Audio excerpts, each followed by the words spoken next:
Metro station અને pillar નિર્માણના કારણે ભવિષ્યમાં સર્જાનારી ટ્રાફિક સમસ્યાને લઈ સ્થાનિક રહેવાસીઓએ વિરોધ નોંધાવ્યો છે.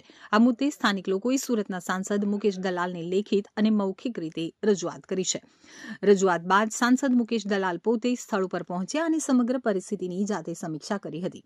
સ્થળ મુલાકાત દરમિયાન મેટ્રોના અધિકારીઓ, સ્થાનિક રહેવાસીઓ, આ વિસ્તારના કોર્પોરેટર તેમજ વિવિધ સોસાયટીઓના પ્રમુખો હાજર રહ્યા હતા. સ્થાનિક લોકોએ સ્પષ્ટ શબ્દોમાં જણાવ્યું કે મેટ્રો પ્રોજેક્ટ જરૂરી છે, પરંતુ આયોજન વિના કરવામાં આવતી કામગીરીથી રોજિંદા જીવન અને ટ્રાફિક વ્યવસ્થામાં ગંભીર મુશ્કેલી ઊભી થશે. તો સાંસદ મુકેશ દલાલે લોકોની સમસ્યાઓ સાંભળી મેટ્રો અધિકારીને યોગ્ય આયોજન સાથે કામ કરવા અને ટ્રાફિક સમસ્યાનો કાયમી ઉકેલ લાવવા સૂચન આપ્યું હોવાનું જાણવા મળ્યું છે. હાલ આ મુદ્દે આગામી દિવસોમાં શું નિર્ણય લેવાશે તેના ઉપર સમગ્ર વિસ્તારની નજર મંડાયેલી છે.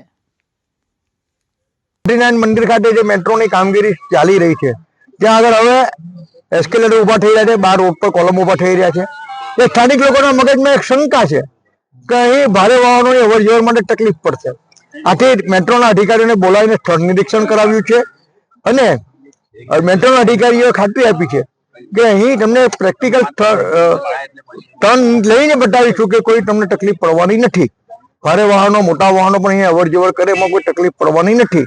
અને બીજી પણ એકાદ પાર્કિંગની સમસ્યા છે. તો એ આપણે આવનારા દિવસોમાં જે પણ કોઈ સમસ્યા છે તે એસએમસીના અધિકારીઓ સાથે બેસીને એની ડિઝાઇનમાં એને ચર્ચા વિચારણા કરીને સ્થાનિક લોકોને વિશ્વાસમાં લઈને કામ કરીશું.